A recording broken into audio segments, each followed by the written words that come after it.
Mindset Reset. Good day, traders. Monday, day one, on the front side of a new week. Today, we'll answer some specific questions that have come in today. We'll also talk about some general concepts to help reinforce 1% better every single day, and also helping you crystallize what it is exactly that you're hunting if you're struggling.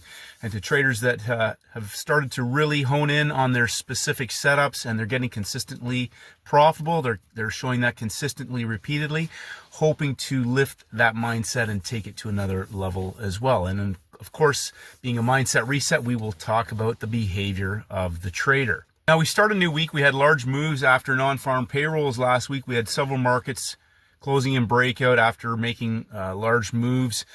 But one of the things that's important, number one, we come to a new week, and I repeat this phrase all the time, and I'm going to hone in on this a bit more because there's been a lot of misconception. Complexity, mixing and mashing ideas, gobbledygook is the only way I can put it. Verbal diarrhea, making something simple into something complex. And I keep saying to traders, what setup have you mastered? When it boils down to it on the day, regardless if it's a trend trade or a reversal trade, the setup will be a pump and dump or a dump and pump, well-engineered template on the day. As I always say, whatever you're doing, if it's working for you and it's scalable in size, continue to do what you're doing. We have several traders here who trade their own styles, unique styles. They might have tweaked things or maybe removed some things based on some of the concepts we work on in here. I talk about Trader K, oil, natural gas. He has his own niche model that he works around, and he's incorporated a few things, but he knows exactly what he's hunting. Niche focuses on gold. He specializes in gold. He has a very strict criteria about certain days of the week, what he's looking for, closing price, and he focuses on those opportunities when they present. My friend Steven, he trades reversals on markets that have either broken out or give him a reversal setup in his timing window, and that is from 10 a.m. onwards in the New York window. I've talked about Marvelous. He's worked 8 rules around what he needs for a best trade candidate. He's got his watch list based on certain criteria, signal days, and then he has his 8 rules that need to be met before he will take a trade. So one of the things that I want to talk to traders about with regard to this, now I've talked about, I have a 90% bias to looking for shorting opportunities. So what that means is this, and I did the video on first red day to demonstrate to traders. There's so many traders that all they're focused on is trying to sell the high or buy the low all the time. And you're missing out on larger scalable opportunities.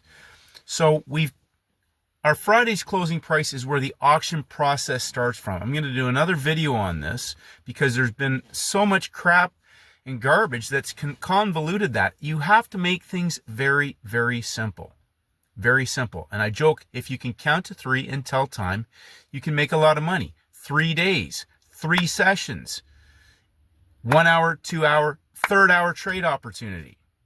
My friend Steven does a 200-mile beach run every morning and comes home probably at about 5 to 10, and there's very rarely a day that goes by where he doesn't have an instrument that meets his criteria for a reversal trade opportunity. Front side, we have nail and bales. Back side, we're looking for the all-in monkey hammer. Now, nail and bale scalable. You could have a 200 pip nail and bale, a $2 move.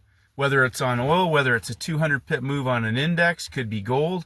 We're on the front side of the week though. So what that typically means is we're still expanding the range and establishing the high of week and low of week boundaries. Now, I want to talk about the NASDAQ trade today specifically. We had a market that closed in breakout. The index is all closed in breakout, but they traded differently throughout the day today. But that level where we broke out of, so several traders said, well, how could he have taken that? He's inside. No, the market's not inside. It's in breakout. And above that low of week level where the market broke out from was selling. So it's possible when the market got to that level today on the NASDAQ that other time frame sellers would step in when we had higher level longs into the New York Open trading into that breakout level.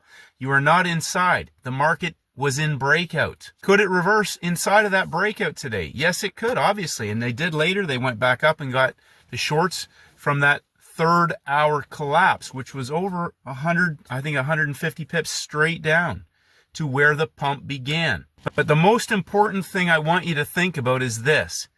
If you're sitting there asking questions, the only question you need to ask yourself is, does any of these markets look like my best trade templates that I've printed off and put up on the wall that I'm hunting? Because if you didn't get that trade, that doesn't mean that you missed anything if that isn't your best trade setup. That's a mindset shift. If you're trying to read markets because they move, don't be surprised if you're constantly missing moves. That's not your setup. You haven't mastered that setup. My friend Steven trades reversals after 10 a.m. That market traded into that level into the third hour, broke out of the high that was established at the New York Open. Remember what I said about the 4-hour candle. A 4-hour candle closing at the high of a new week. The new 4-hour candle begins at 10 a.m. They break out again. They trigger other time frame traders into the market. 1 hour, 4 hour. And then they reverse and go vertical through higher level longs who are chasing the move into the New York Open. Understand, if that's not your setup, trying to figure it out, that's great. But do that when you decide that that's an opportunity, that if you're prepared and you have levels marked off, that's a setup that you'll look to execute. Now, the other two instruments that I want to talk about just briefly, well, we had the yen pair. So first thing I did this morning, I just looked on Forex Trading View Scanner and immediately saw the Japanese yen had moved well over 100 pips from the beginning of the day and went up 3 levels of rise. I look at the Japanese yen, I look at the euro yen, I look at the pound yen. But that market went up in Asia 3 levels, pushed a bit higher, and then broke out in the London window in the gap time, coiled sideways and engulfed into the 8 a.m. open of the US 12 candle window at that upper third level, which was also the low of day level from Thursday, where that market broke out from. Breakout, pull back, pump, pump, pump, 3 levels of rise, coil for the dump down. Now, a few traders asked, they thought gold was a similar template. And I said specifically to them that gold was not a similar template. It had gone up 3 levels, yes. But it also pumped up to closing price and collapsed down vertically in the Europe window back into the low of week level before pumping up and making higher highs. A higher highs after a market dumps down is a potential template for a dump and pump. And as my friend Steven said, it looked like more of a science project as it evolved. But some traders hit that long trade after the 3-hour window had printed from closing price back to the high of day. So understand the difference. Yes, the market had pushed up and was up 3 levels, but it had also dumped down first before it pumped up in London, and it did not break the low of week or low of day level. My whole point with this is that you have to look for the templates that meet your criteria. If I'm looking for pump and dumps, well, obviously I'm looking for markets on a day that had no news catalyst to cause a market to pump up. Now, for traders who are looking for markets that are in breakout for a possible dump, this is where we get into a day one discussion about day one runners. If we have markets that have broken out on day one, they may be now expanding the range from Friday's closing price. And unless it's a pump and dump template, do not counter trend a day one runner. Remember, we're on the front side of the week. That market could be expanding the range, expanding again on day 2, and expanding it again on day 3, and potentially not even giving us a signal day, but just trying to short something because it's up high or buy something because it's down low is not necessarily a trade setup. Pump and dump and pump templates. When the market has a well-engineered template, what do your best candidates look like? I can print off 100 of those. I've got files of them, and I've put PDFs of those into the course section, and I'll do it again. But I encourage traders to really understand exactly what you're hunting, because when markets are in breakout, we have other time frame traders already driving those moves until that bias has been broken. And if the market is not in a well-engineered template, why would you even try and trade a market that does not have your best trade setup established on the day? Big thing on a Monday, we've talked about this, the 2 most important days of protecting your psychological capital are a Friday and a Monday. Friday, you don't want to ruin your weekend, and Monday, you don't want to ruin your week, meaning don't go to the market to try and trade because you've been studying all weekend, you want to get a trade, it's Monday, day one, it's the opening range. The opening range. The last thing you need to do is do damage on a Monday when we're just starting the week. We may go day one, day two, day three, and have a textbook, playbook, parabolic collapse or vertical move on Wednesday or Thursday or even Friday, where just taking one of those trades could have maybe significantly compounded your account rather than having a poor quality 50-50 trade just as the markets are just opening for the new week. They're just opening. We're going to have best trade candidates this week. Always. How many years? Nothing's changed. There's always going to be pump and dump, dump and pump. So if you're getting caught in poor quality situations or you think you're seeing something, remember the day count. We're just starting the new week. It's the front side. Day one, day two, day three. Monday's the opening range. People are talking about cycles, hunts, blocks, pushes, commitments to traders, confluences,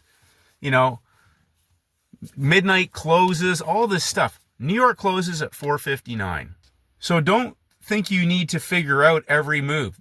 There's a lot of traders here that have a lot of advanced skills. They've been trading for years. They have specific muscle memory on certain days and certain trade setups.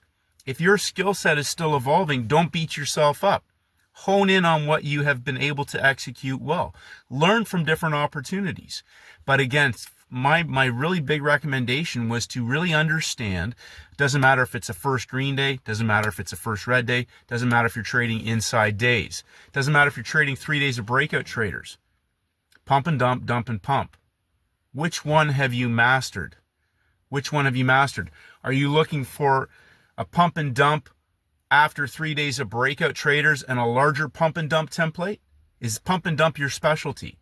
Or is it you're in a trend trade, but it's a pump and dump template for a continuation of a market that's already broken out short? Trend trades, reversal trades. You can be trading the same template, a pump and dump template in either market. Which setup have you found on which instrument that gives you a 90-10 well-engineered chart on the day in the session that you are trading? The real skill is developing the process day in and day out of instrument selection and recognizing which ones meet your criteria for the setup that you have mastered. Now, I know there's traders that just focus on one market and they'll trade in either direction. Again, it doesn't matter. If you have a model that's working for you, that's rinse and repeat, that's scalable in size, and it's making you money, why would you want to change doing that? If you're not making money and you're looking for consistency, remember, not trying to figure out all the different markets and what the signals are and where they're going and what I need to see today happen and pushes and gaps and the gobbledygook and verbal diarrhea. Pump and dump, dump and pump. Which one? Okay, so I may have a dump and pump after a first green day. And that's the best chart that I have out of everything or the ones that I've looked at. It's a perfect textbook coil for an explosive range expansion opportunity. I don't get a pump and dump on the day, I get a dump and pump. Maybe that's the trade that I'm going to hit. If your skill set is still evolving, stick to what you are focusing on. You only need one or two best trade candidates. Number one, that bulletproofs your psychology and your understanding and your patience, because we're going to get front side opportunities, we're going to get backside opportunities. Typically, as the templates expand, we will have larger backside opportunities. One market may only offer you one really great trade in the week. One. So what does that say if you're taking all kinds of trades? There might be movement, but my goal isn't movement. I'm looking for a scalable opportunity that is rinse and repeat. Pump and dump, pump and dump, pump and dump, pump and dump, pump and dump. Round kick, round kick, round kick, round kick. Which market is giving me the best pump and dump template on the day? That's it. That's my thinking. So trading the same market every single day is where traders will potentially get chopped up or get caught on the wrong day, where a market may just be consolidating, moving sideways, and you're inside, you're getting opportunities to buy or to sell, and they're all at the 50% level. They're jamming you in. And I always joke, leave it for the scientists and the experts that know all that stuff. I don't. I'm not that smart. Pump and dump, pump and dump, pump and dump. And if I can't see that and I get a dump and pump, I'm going to take that too. But I prefer the pump and dump. So that's my mindset. Master the setup. Learn how to find it. And if you don't see it, don't trade. Don't worry about it. If you get a trade, a market that's done a pump and dump, but it didn't fit your criteria, you were unable to identify it. So what? Move on. Study it. Understand maybe where the opportunity was, the timing, the behavior of price, the levels, how it could have potentially been on your watch list to understand the possibility of an opportunity there. Or don't worry about it.